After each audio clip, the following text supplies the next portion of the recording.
usapang ano tayo. Itong aking ito ay kahit ganito traffic, hindi man lang siya pumapalo ng ano. Basta yung nasa cold, maglalaro yun sa kanya. Umiinit lang siya kapag nakatigil ka at saka ano. Pero ang normal talaga nito ay laging nandun sa cold. Lalo na pagka yung diretsuhan. Kaya bihirang-bihirang umikot yung aking pan.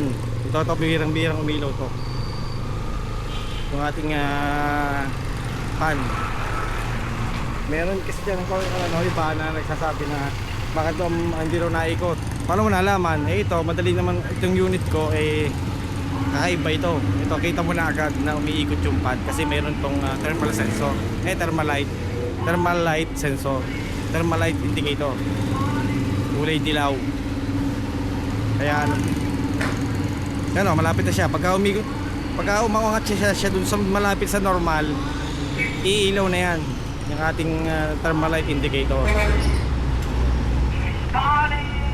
Temperature na tumataas na kasi kanina pa tayong traffic.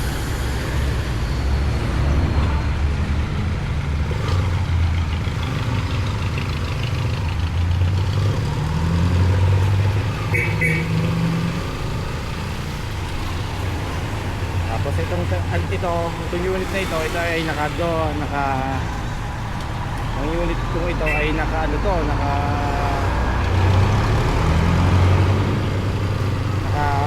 hyper clutch, tapos DMHP, tapos ang tensioner na gamit ko dito ay coil spring type na, yung wala ng virus. Hindi na tayo problema. Yung mga kasama yun, yung mga kasamahan nito ay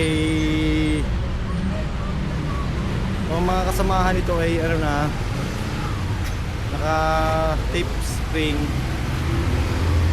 Yan o, umilaw na siya, pumasok na siya sa normal. Ayan o, tingnan nyo, ayan o, umilaw na siya sa normal o, ayan o, kita natin yun, pumalo na siya sa normal. O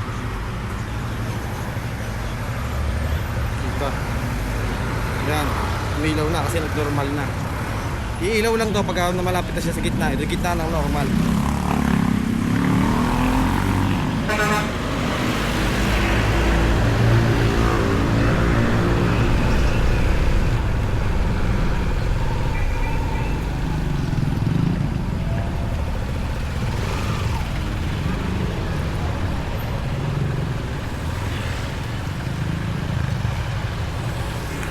Nakailaw yung kanyang light indicator.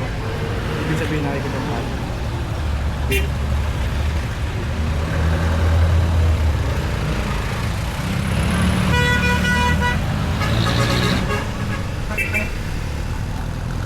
Huwag na kayo magtaka kung bakit matagal uminit ito. Pagka mas maganda kayo matagal uminit iinit lang talaga yan sa mga ganito pagka traffic. Iikot lang yung pagka traffic at ganitong tiktikan.